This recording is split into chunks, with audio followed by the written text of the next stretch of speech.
सूक्ष्मता जो है वह इंद्रिय और मन के विकल्प का विषय बनता ही नहीं वो। अब आप किसी भी वस्तु को जानेंगे तो या तो इंद्रिय का विषय बन रहा है अथवा मन का विषय बन रहा है, तो इसलिए वह भाव की अपेक्षा से सूक्ष्मता उसमें नहीं है।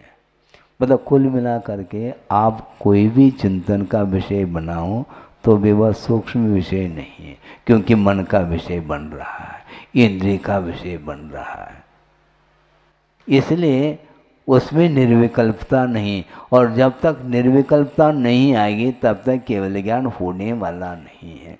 इसलिए द्रव्य सूक्ष्म, द्रव्य परमाणु और भाव परमाणु ये दो हैं। ये यानी आत्मा, आत्म द्रव्य की सूक्ष्मता और आत्म द्रव्यगत भाव की सूक्ष्मता, इसमें जब वह विषय बनाएगा उपयोग का विषय, उस समय उपयोग में किसी भी प्रकार से हलचली नहीं रहेगी। अब सोचो, भयंकर जो उपसर्ग हो रहा है उस समय केवल ज्ञान वे लीन है, उस समय आत्मा की सूक्ष्मता और उसके भाव की सूक्ष्मता पकड़ में आती है। बाकी जो कुछ भी विकल्प है वह बाहर ही आप घूम रहे हैं। हाँ, आप बाहर घूम रहे। कुल मिला करके धर्म ध्यान का जो विषय बन रहा है वो भी बहुत सूक्ष्म है, स्थूल है शुक्ल ध्यान की अपेक्षा से। एको हम कह रहे हैं, अब ये ठीक है। अब मान लो उच्चारण भी नहीं कर रहे हैं, किंतु भीतर ही भीतर आपका उपयोग एको हम में रमा हुआ है, तो उसमें विकल्प तो है वो। अन्यथा मैं अकेला अकेला क्या रट रखा है? ये मेरे से भिन्न, ये मेरे से भिन्न, ये क्या विकल्प कर रहे हो? ग्रहण करने के लिए नहीं कहा जा रहा है। जब तुम्हारे नहीं है ये पर वस्तु और तुम अकेले शेष रह गए, फिर मैं अकेला ये रटने की क्या आवश्यकता है? विकल्प ही तो है ये धर्म ध्यान की भूमिका में हमारा उपयोग अन्यत्र विषयों की ओर न जाए, इस अपेक्षा से उसको बांध दिया है। हाँ, उसको खुट्टी से बांध दिया है। हाँ, नहीं तो इधर उधर वो जा रहा है, इसलिए बांध करके रख देते हैं उसको। क्या करोगे? मतलब वस्तु तो बहुत कठिन है। और आज कहाँ जा रहा है विश्व? ध्यान लगा रहे हैं हम। हाँ, हम तो लगा नहीं पा रहे, अर्थात श्रवण के लिए तो वो एक प्रकार से दुर्लभ सिद्ध हो रहा है। और आप लोगों को ध्यान कहाँ से हो रहा है हमें समझ में नहीं आता। मैं अकेला हूँ, एक, ये ध्यान सूत्र हैं ये, किंतु धर्म ध्यान के लिए योग्य हैं ये सूत्र। एको हम निर्ममा शुद्धो ज्ञानी योगींद्र गोचर बाया संयोगजा भावा मत सर्वे पे सर्व, ये मुझसे भिन्न है। ये सारा जो विकल्प है, यह भी विकल्प है। ये बोल क्यों रहे हो, ये सोच क्यों रहे हैं ये मेरे से भिन्न भिन्न? अपने आप में वो भिन्न है, तुम्हारा कहने से भिन्न है क्या वो? क्यों? हमारे कहने से वो भिन्न है, नहीं तो अभिन्न है क्या वो? वैसे आप कहो या ना कहो, अपने आप में भिन्न है। ये घड़ी मेरे से भिन्न है, अरे अपने, वो थोड़ी कह रहे कि तुम उठाओ कुछ भी करो, वो तो बिल्कुल पृथक है। जब ये शरीर भी पृथक है तो ऐसी स्थिति में वस्तुतः देखा जाए, मैंने इसका त्याग कर दिया। पहाड़ उठा लिया मतलब तुमने त्याग कर लिया तो है? फिर भी चक्रवर्ती ने सब छोड़ दिया। काक बीट सम गिनत है। किसको गिन रहा है वो? पर वस्तु को। जब पर है तो गिन क्यों रहे हैं? तो क्या तुम्हारी वस्तु है क्या वो? मैं काक बीट के समान गिन रहा हूं, इसका अर्थ पहले ले चुके हो तुम, इसलिए तो गिनना चाह रहे हैं आप। जब बिल्कुल ही वस्तु पृथक है तो अपना मान करके छोड़ने की अपेक्षा से पहले से उलझो नहीं उसमें। किंतु वह इसी प्रकार होता है। मतलब कुल मिला करके अपने आप में लीन होना बहुत कठिन है, चाहे वो चतुर्थ काल आ जाए, कोई भी काल आ जाए। खेल नहीं है ये। इतनी निरी था कि वो कुछ भी मेरा नहीं है, ऐसा चिंतन करने के लिए भी आचार्य निषेध कर रहे हैं। जब है ही वो वैसे ही पृथक है तो मान क्यों रहे हो? हमने छोड़ दिया बाहरी परिग्रह का मैं विमोचन करता हूँ, तो मतलब परिग्रह तुम्हारे हैं इसलिए विमोचन कर रहे हैं। लेकिन प्राथमिक भूमिका में इसका विमोचन करना भी अनिवार्य है, अन्यथा वह दुरुपयोग कर लेगा। दुरुपयोग क्यों कर लेगा? मेरे से भिन्न है, मेरा इसके साथ कोई संबंध नहीं है। फिर संचय क्यों? नहीं, ये ऊपर की क्रिया है, इसका हमारे साथ थोड़ी संबंध है। हाँ, हो रहा है अबुद्धिपूर्वक। हाँ, मतलब ताला भी अबुद्धिपूर्वक लगा रहे हैं और ताला भी अबुद्धिपूर्वक ही खोल रहे हैं, और अबुद्धिपूर्वक ही जो है ना वो गेट को खोल करके अंदर प्रवेश भी जो कर रहे हैं ना वो अबुद्धिपूर्वक। अबुद्धिपूर्वक पड़ोस में घुसो तो समझ में आ जाएगा, बुद्धि ठिकाने पर आएगी फिर। बुद्धि ठिकाने पर आएगी।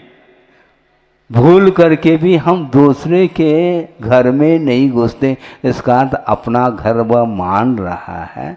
इसलिए जो है ना छोड़ने के उपरांत में मैंने छोड़ा, इस प्रकार का विकल्प भी उत्तम त्याग के लिए कारण नहीं है।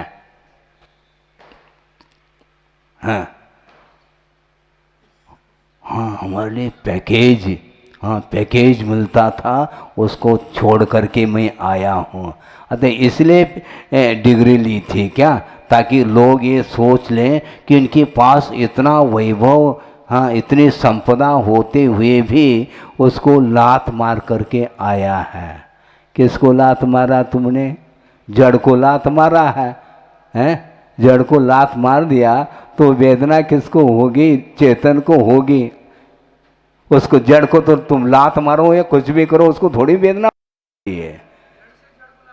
हाँ, इसीलिए ये वस्तुतः बहुत कठिन है। ये सब कुछ छोड़ता हुआ भी मैंने छोड़ा, यह जो है भूलता नहीं वो। फिर वह पृथक कहाँ मान रहा है? मैंने छोड़ा है। हाँ, छोड़ा ही नहीं ना।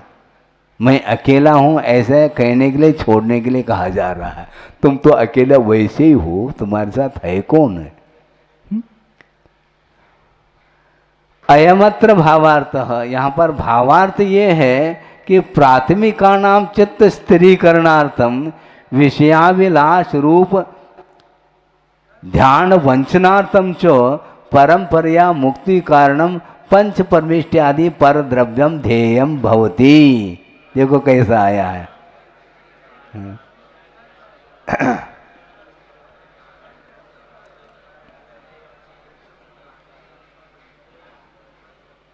जो प्राथमिक भूमिका में हैं उनके लिए ध्येयभूत सामग्री बता रहे हैं। चित्त की स्थिरता के लिए विषय के प्रति जो अभिलाषा रूप जो ध्यान है, जिसको दुर्ध्यान बोलते हैं, उससे बचने के लिए परंपरा से मुक्ति के लिए कारण है कौन? पंच परमेष्टि आदि पर द्रव्यम ध्येयम भवति। जो पंच परमेष्टि हैं वे ध्यान करने योग्य सामग्री हैं, क्योंकि वो परंपरा से मुक्ति के लिए कारण, साक्षात मुक्ति के लिए कारण पंच परमेष्टि नहीं है। हाँ, प्राथमिक जो भूमिका है उनके लिए ये, उसमें भी परंपरा से कारण है मुक्ति के लिए। ध्येयम भवति दृढ़तर ध्यानाभ्यासेन चित्ते स्थिरे जाते सति निज शुद्धात्म स्वरूपम एव ध्येयम।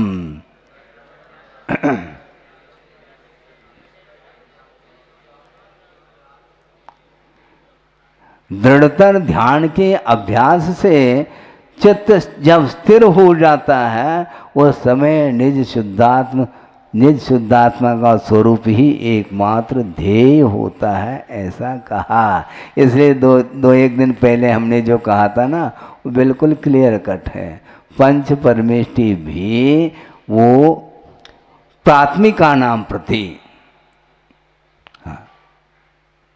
जिन्हें शुक्ल ध्यानादिक नहीं हो पा रहा है उनके लिए पंच परमेष्टि का आलम्बन लेने के लिए कहा और लेना चाहिए, क्योंकि आज वर्तमान में तो उस प्रकार का ध्यान है ही नहीं जिसके माध्यम से केवल ज्ञान हो जाए, वो संभव नहीं है। इसलिए पंच परमेष्टि के आलम्बन लेने योग्य जो ध्यान है वह मुक्ति के लिए कारण परंपरा से है, ऐसा कहा। जब इस प्रकार पंच परमेष्टि का आलम्बन लेते लेते लेते जब ध्यान में दृढ़ता आ जाती है, अभ्यास के माध्यम से जब चित्त जब स्थिरता को प्राप्त हो जाता है, उस समय निज शुद्धात्मा का स्वरूप ही ध्यान करने योग्य है, ऐसा कहा। हाँ, लेकिन ऑटोमेटिकली तब आएगा जब शुभोपयोग वर्धमान हो, तब की बात है। हाँ, नहीं तो शुभोपयोग में हम झूल रहे हैं, झूलने वाला शुभोपयोग शुद्धोपयोग के लिए कारण नहीं है, ध्यान रखो। यानी शुद्धोपयोग के लिए साक्षात जो शुभोपयोग हुआ होगा वो बहुत पहुंचा हुआ शुभोपयोग माना जाता है। हाँ, अभी राग के साथ यदि मान लो हम कोई भी क्रियाएं कर रहे हैं, धार्मिक क्रियाएं, वो बहुत वह शुभोपयोग का स्तर बहुत निचला स्तर माना जाता है। हाँ, अब शुभोपयोग को आप उठाइएगा, शुभोपयोग वृद्धिंगत हो तब वह शुद्धोपयोग के रूप में ढलने वाला है, अन्यथा नहीं है। इसलिए पूर्व कोटि तक भी वह शुभोपयोग का आलम्बन लेकर के शुभोपयोग के माध्यम से पंच परमेष्टि की आराधना कर रहा है, तब भी वह केवल ज्ञान इसलिए प्राप्त नहीं कर सकता क्योंकि उसके माध्यम से उसको शुद्धोपयोग उपलब्ध नहीं हो पाया। ये है इसका, नहीं तो बिल्कुल निश्चिंत हो करके हम शुभोपयोग में लीन रहेंगे, हैं? बिल्कुल नहीं। वर्तमान चरित्र का अर्थ ही ये है, क्योंकि साक्षात शुद्धोपयोग के लिए कारणभूत जो शुभोपयोग है वहां तक आपको पहुंचना है।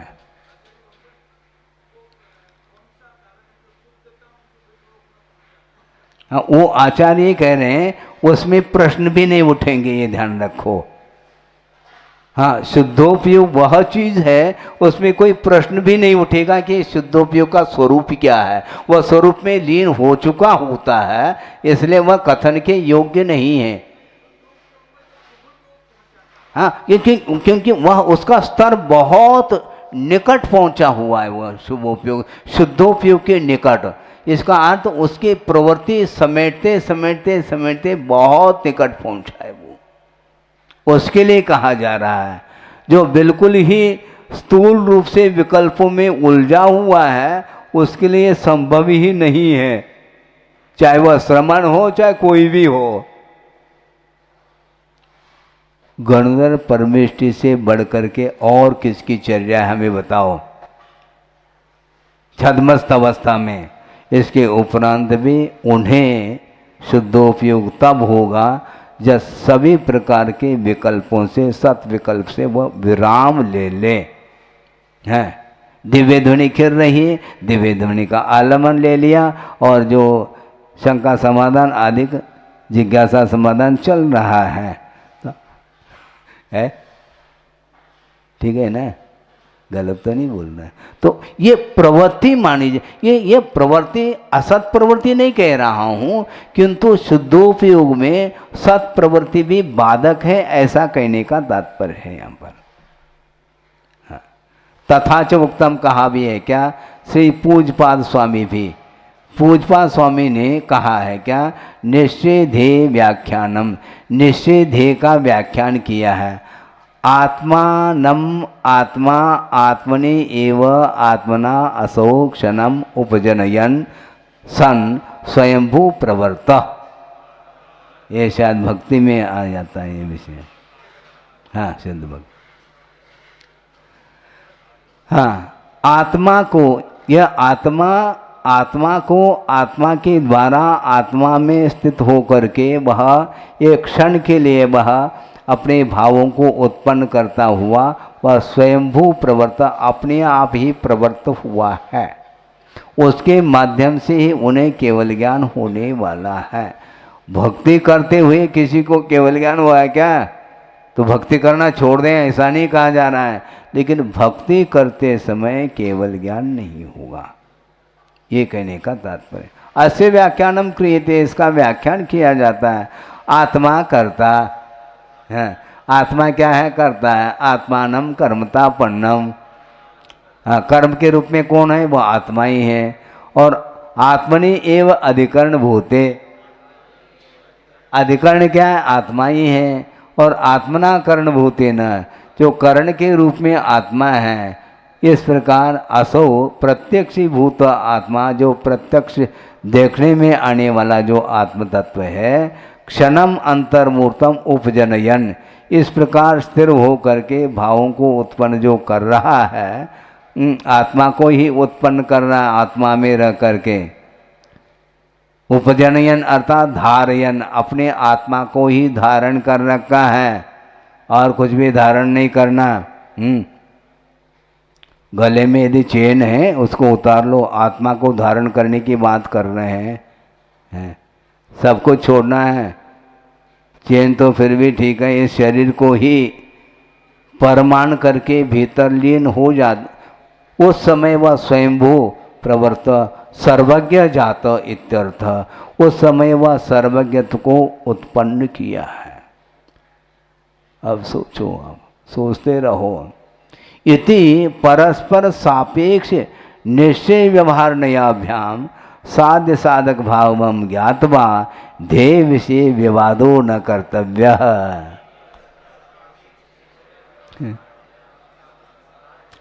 इस प्रकार परस्पर सापेक्ष जो निश्चय और व्यवहार ने हैं, एक दूसरे के अपेक्षा को लिए हुए ये दोनों ने हैं, इनके माध्यम से साध्य और साधक भाव को जान करके ध्येय के विषय में कभी भी विवाद नहीं करना चाहिए।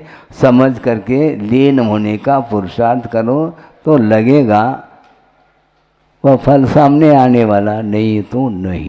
बोधि समाधि परिणाम शुद्धि स्वात्मोपलब्धि शिव सौख्य शुद्धि चिंतामणिम चिंतित वस्तुदाने त्वामंद मानस्य ममास्तु। परम पूजाचार्य गुरुवर श्री विद्यासागर जी मुनि महाराज की। शुद्धात्मानुभूति लक्षण निर्विकल्प समाधि साध्य आगम भाषया रागादि विकल्प रहित शुक्ल ध्यान साध्य व मोक्षाधिकारी गाता चतुष्टयम भवति। अनंतर का अर्थ है बंद पदार्थ के व्याख्यान के अनंतर शुद्धात्मानुभूति लक्षण रूप जो निर्विकल्प समाधि है, जो कि साध्यभूत है, आगम भाषा से उसको रागादि विकल्प से रहित शुक्ल ध्यान बोलते हैं, वही एकमात्र साध्य है। उस साध्यभूत जो मोक्ष अधिकार है, उस अधिकार में 4 गाथाओं का वर्णन है। तत्र भाव मोक्ष केवल ज्ञानोत्पत्ति जीवन मुक्त अर्हत पदम इति एकार्थः। इस मोक्ष अधिकार में भाव मोक्ष, केवल ज्ञान की उत्पत्ति, जीवन मुक्ति और अर्हत पद, ये एकार्थवाची शब्द हैं। तस्य अभिधान चतुष्टय युक्तस्य एकदेश मोक्षस्य व्याख्यान मुख्यत्वेन हेतु अभावी इत्यादि सूत्रद्वयम्। एक देश जो मोक्ष होता है, जो कि इन 4 शब्दों से वह युक्त है। इन्हें कौन से 4 शब्द जो गिनाए गए हैं? केवल ज्ञान की उत्पत्ति, भाव मोक्ष केवल ज्ञान की उत्पत्ति, जीवन मुक्त और अर्हत पद, ये चारों एकार्थवाची हैं।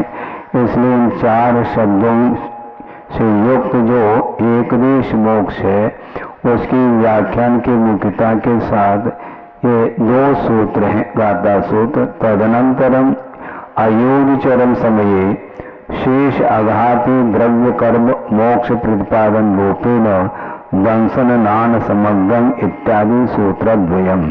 भाव मोक्ष के अनंतर अयोगी चरम समयता 14वें गुणस्थान की अंत समय में शेष आघाती जो द्रव्य कर्म है उसके विनाश के प्रतिपादन के रूप से दंसन नान समग्रम इत्यादि ये 2 सूत्र हैं, गाथा 2। एवं इस प्रकार गाथा चतुष्टय पर्यंतम स्थलद्वयेन मोक्षाधिकार व्याख्यानी समुदाय पातुनिका। इस प्रकार 4 गाथा तक 2 स्थलों के माध्यम से मोक्षाधिकार के व्याख्यान में ये उत्थानिका है। अथ घाती चतुष्टय द्रव्य कर्म मोक्ष हेतु भूतम परम संवर रूपम च भाव मोक्षम आह। अब 4 घातिया कर्मों के जो द्रव्य कर्म हैं, 4 घातिया कर्म, इनके विनाश में हेतु वो जो परम संवर है, वो परम संवर रूप जो भाव मोक्ष है उसका वर्णन करते हैं। गाथा हेदोम भावे मीमां जायते नान्यस्य आसव निरोधो आसव भावेन विना जायते कम्मस्य निरोधो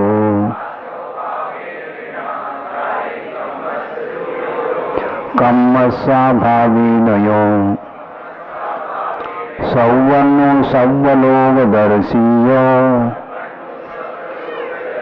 पावद इंद्रियरहितम् अव्वावाहं सुहमनन्तम्। हेतु का जब अभाव हो जाता है तो नियम से ज्ञानी के लिए आश्रव का निरोध हो जाता है। हेतु बिना करके आए हैं पहले वेत्यात्व, अविरति, कषाय और योग, जो कि यही कर्माश्रव में हेतुभूत हैं। इन भावों के अभाव होने पर नियम से ज्ञानी के लिए आश्रव का निरोध होता है।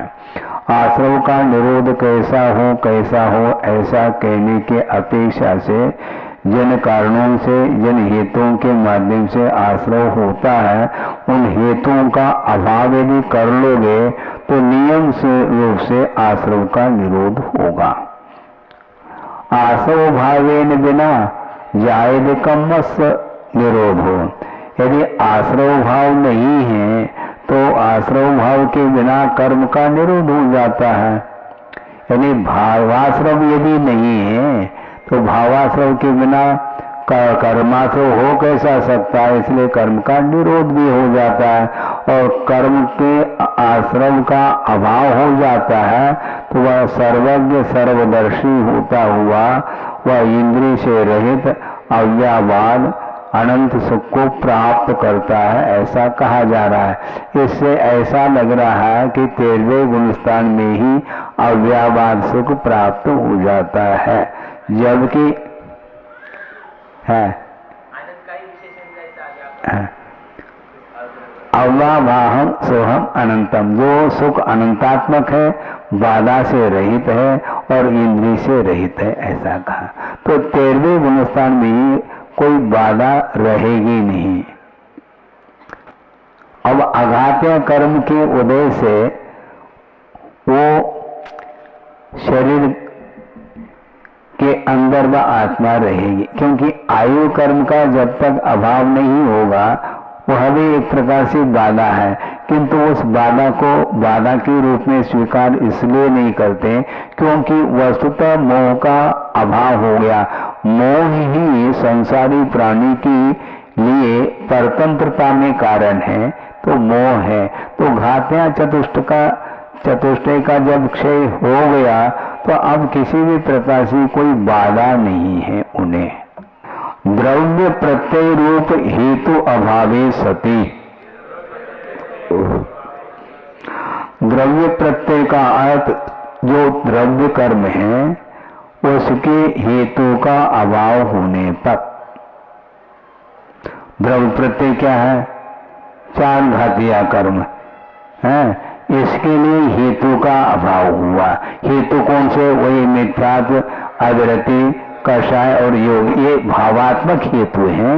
इनके अभाव होने पर, जो कि द्रव्य प्रत्यय के लिए हेतु हैं, ये इनके अभाव होने पर निश्चय से जायते उत्पन्न हो जाता है। किसके लिए? ज्ञानी के लिए। कस्य? ज्ञानी न। कह क्या उत्पन्न होता है? आश्रव निरोधः, जीवाश्रित रागादि आश्रव निरोधः।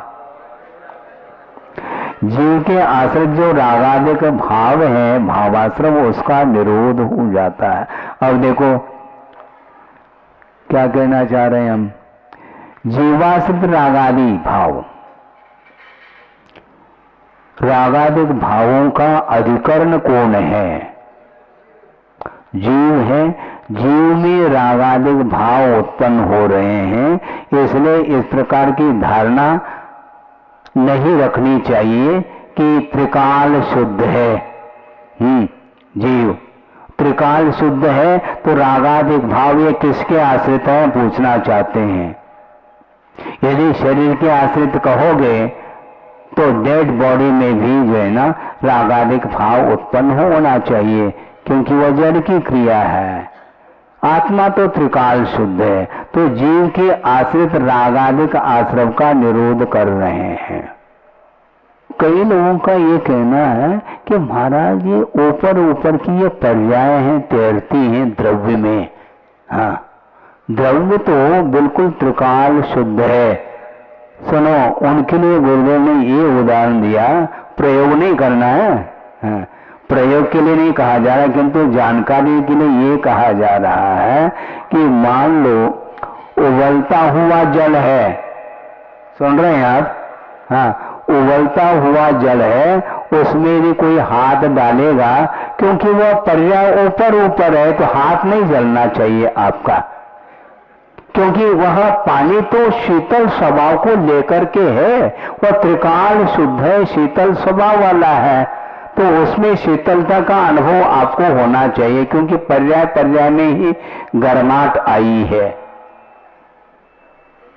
हाँ, वह पानी तो बिल्कुल शांत स्वभाव वाला है। फिर ये फोले क्यों आ रहे हैं? यदि जल शांत स्वभाव वाला है, फोले क्यों आ रही हैं? आपका शरीर जल क्यों रहा है जल में? किंतु वह जल का स्वभाव नहीं है, किंतु आमूल चूल वह जल ही गर्म रूप में परिणमन कर रहा है। इसलिए उस जल में जो उष्णता आई है उसका वह तादात्म्य संबंध माना, भले ही वह वैभाविक तादात्म्य हो, इसमें कोई बाधा नहीं। आपने जल में ऐसा डाल दिया क्या, जैसे दूध मिलाते हैं उस प्रकार जल में उष्णता को डाला है आपने, स्वयं उष्ण रूप परिणमन कर गया है अग्नि के संसर्ग से। ये अग्नि के संपर्क के कारण उस जल में उष्णता आई है, किंतु वह जल स्वयं उष्ण रूप परिणमन कर रहा है उसके निमित्त से। उसी प्रकार द्रव्य कर्म के उदय के कारण जो रागादिक भाव उत्पन्न हो रहे हैं, निजी पर्याय है, वह वैभाविक पर्याय है, इसलिए उसको भावाश्रव के रूप में स्वीकार किया है। इसलिए जीवाश्रित रागादि आश्रव निरोधः, जीव के आश्रित जो रागादिक भाव हैं उनका निरोध हो जाता है। किसके लिए? ज्ञानी के लिए। कब होता है? द्रव्य प्रत्यय के हेतु, द्रव्य प्रत्यय रूप जो कर्म है उसके हेतु का अभाव होने पर, यानी भावाश्रव का अभाव हुआ तो द्रव्याश्रव का निश्चित रूप से अभाव होता है। इसलिए द्रव्य प्रत्यय का अभाव हुआ तो निश्चित रूप से भाव प्रत्यय का भी अभाव हो जाएगा। और आसव भावे न बिना भावाश्रव स्वरूपे न बिना मोहनी आदि घाती चतुष्टय स्वरूप से कर्म न जायते निरोधो विनाश। जब भावाश्रव का निरोध हो गया तो भावाश्रव के बिना मोहनी आदि चार घातियां चतुष्टय रूप जो कर्म है उसका निरोध अर्थात विनाश हो जाता है। इति प्रथम गाता, ये पहली गाथा है। घाती कर्म चतुष्टयस्य अभावेन सर्वज्ञ सर्वलोकदर्शी च सन। जिस समय घातिया कर्म का अभाव हो जाता है उस समय वह सर्वज्ञ और सर्वदर्शी होते हैं। और किम करोति, वो क्या करते हैं? प्राप्नोति, प्राप्त करते हैं। किम, किसको? सुखम, सुख को प्राप्त करते हैं। किम विशिष्टम, वह सुख किमात्मक है? अतीन्द्रियम, इंद्रिय से रहित है। अव्याबादम, बाधा से रहित। अनंतम, यानी अंत को प्राप्त नहीं होने वाला है। इस प्रकार के सुख को सर्वज्ञ भगवान प्राप्त करते हैं। किंतु मोहनी कर्म का अभाव अथवा 4 घातिया कर्मों का अभाव पहला होना अनिवार्य है, उसके बिना संभव नहीं। इति संक्षेपेण भाव मोक्षो ज्ञातव्य। इस प्रकार संक्षेप से भाव मोक्ष को जान लेना चाहिए। तद्यथा असो भाव कस्य मोक्ष इति प्रश्न प्रत्युत्तरम आह। वह भाव क्या है और वह मोक्ष क्या है? भाव मोक्ष, इस प्रकार प्रश्न करने पर उसका उत्तर दे रहे हैं। भावः सत्व अत्र विवक्षितः कर्मावृत संसारी जीवस्य क्षायोक्षम ज्ञान विकल्प रूपः। क्लियर हो गया? देखो, यहाँ पर प्रासंगिक भाव वह है जो कर्म से आवृत जो संसारी जीव है, वो संसारी जीव के जो क्षायोक्षम ज्ञान के जो विकल्प है वही भाव है, ऐसा कहा है। हाँ, पहले से 12वें तक चल रहा। इसके कारण ही वह कर्म का आश्रय होता है। क्षायोक्षम ज्ञान के माध्यम से ही कर्म का आश्रय होता है। क्योंकि वस्तुतः रागादिक जो भाव है वह भी अपने अपने ज्ञान गुण की ही परिणति है। वो ये रागादिक भाव अलग है और ज्ञान गुण अलग है, ऐसा थोड़ी है। क्योंकि रागादिक जो भाव है, हम ये पूछना चाहेंगे वह चैतन्य रूप है क्या जड़ात्मक है? रागादिक भाव चेतनात्मक है और इसको छोड़ करके ज्ञान और कौन सा वस्तु है? क्योंकि वह ज्ञान कर्म से आवृत जो संसारी प्राणी है उसके लिए होता है क्षयोक्षमिक ज्ञान। वह क्षयोक्षमिक ज्ञान मिथ्यात्व कर्म के उदय से वह को ज्ञान कहलाता है और सम्यक दर्शन के साथ जो है वह सम्यक ज्ञान कहलाता है। किंतु वह सम्यक ज्ञान हो करके भी वह आश्रय के लिए कारण बनता है, क्योंकि वह वैभाविक है। इसलिए क्योंकि मोहेन संवृतम ज्ञानम कहा, ये क्लियर है। पूछवा स्वामी बहुत स्पष्ट शब्दों में कह रहे हैं, मोह से आवृत जो ज्ञान है वह कभी भी स्वभाव को प्राप्त नहीं कर सकता, कोई भी हो, क्योंकि वह मोह से आवृत है। क्षायिक सम्मत होने के उपरांत भी उसके पास जो ज्ञान है वह क्षायिक थोड़ी हुआ, वह तो क्षायोक्षम ज्ञान है ना। क्षायिक सम्मत होने के कारण सम्यक दर्शन के जो प्रतिपक्षी कर्म है उसके माध्यम से सम्यक दर्शन का घात होता था, अब उसका घात नहीं होगा, बस इतना हो गया है। और वह क्षयोक्षम ज्ञान का अभाव कब होगा? घातिया कर्म के अभाव के कारण होगा। इसलिए वह सम्यक ज्ञान हो करके भी वह स्वाभाविक ज्ञान नहीं है, इसलिए उसके माध्यम से भी वह आत्मा का स्वभाव पकड़ में नहीं आता।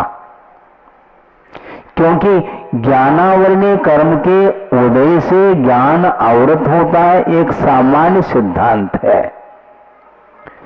ज्ञानावरणीय कर्म की प्रकृति अतः स्वभाव क्या है? ज्ञान को आवृत करना। इतना हो गया। अब ज्ञानावरणीय कर्म का क्षोभम हुआ, अभी भी आचार्य कहते कि वह ज्ञान आवृत है मोह से। मोह का आवरण भी दूर होना चाहिए। हाँ, यदि मोह का आवरण दूर नहीं है तो वह दर्शन मुनि का आवरण हट गया, इसलिए उस ज्ञान में समीचीनता आई है, किंतु फिर भी वह ज्ञान क्षयोपशमिक होने के कारण वह वैभाविक ज्ञान माना जाता है। हाँ, ज्ञान गुण की स्वाभाविक पर्याय क्या है? आला पद्धति। आप लोगों को नहीं लगाया था, जिनको लगाया था उनको हम पूछना चाहते हैं कि ज्ञान गुण की स्वाभाविक पर्याय क्या है? केवल ज्ञान और मति ज्ञान आदि ज्ञान गुण की वैभाविक पर्याय है, और वैभाविक पर्याय जो है ना वह सादी शांत हुआ करती है सम्यक ज्ञान के अपेक्षा से। और मिथ्या ज्ञान है तो अनादि शांत भी हो सकता है, अनादि अनंत भी हो सकता है। अभव के अपेक्षा से अनादि अनंत है, भव के अपेक्षा से अनादि शांत है, किंतु सम्यक ज्ञान जो है ना सादी शांत है। इसका अर्थ मति ज्ञान, शुद्ध ज्ञान, अवधि ज्ञान, मन परिज्ञान ये अंत को प्राप्त होने वाले हैं। इसलिए इस ज्ञान के माध्यम से भी स्वभाव का संवेदन संभव नहीं है, क्योंकि मोह से आवरणित है वह ज्ञान। क्योंकि ज्ञान गुण के माध्यम से संवेदन होना है, आत्मा का जो स्व संवेदन है वह ज्ञान गुण के अलावा किसी गुण के माध्यम से संवेदन संभव ही नहीं है? क्योंकि दर्शन इसलिए हम लेना नहीं चाहते क्योंकि उसमें कोई विकल्प है ही नहीं, वो पहले से ही निर्विकल्प है और उसके होने और नहीं होने से कोई फर्क नहीं पड़ने वाला है। ये बात अलग है कि वह दर्शन जो है ना ज्ञान के लिए वह कारण है। दर्शन पूर्वम ज्ञानम छदवस्थानम, छदवस्थ अवस्था में जो ज्ञान होता है मति ज्ञान आदि वह दर्शन पूर्वक होता है, ये कहा है। लेकिन कारण होना अलग वस्तु, किंतु ज्ञान का जो कार्य है वह दर्शन के द्वारा नहीं हो सकता, क्योंकि दोनों अपने आप में पृथक गुण हैं। दोनों के संज्ञा लक्षण आदि के अपेक्षा से अंतर है, इसलिए दर्शन के माध्यम से पदार्थ का बोध नहीं होता। बोध जो है यह दर्शन सूचक शब्द नहीं, ज्ञान को सूचित करता है। जो बोध है वो बोध जो है वह बोध जो होता है ज्ञान के द्वारा होता है, दर्शन के द्वारा नहीं। तो अर्थ यह है कि क्षौक्षमिक ज्ञान के जो विकल्प है वह कर्म से आवृत संसारी दशा में ही संभव है। सच अनादि मोहोदय वशेन राग द्वेष मोह रूपेण अशुद्धो भवति इति, एकदम क्लियर हो गया। वह क्षौक्षमिक ज्ञान का जो विकल्प है वह अनादि मोह के उदय के कारण राग द्वेष मोह रूप से वह अशुद्ध है। वह ज्ञान सम्यक ज्ञान को भी अशुद्ध कहा जा रहा है। इसलिए मति ज्ञान के माध्यम से पदार्थ के स्वरूप का बोध नहीं हो सकता। यदि हो जाएगा तो फिर स्वभाव को प्राप्त कर लिया उसने, ऐसा संभव नहीं है।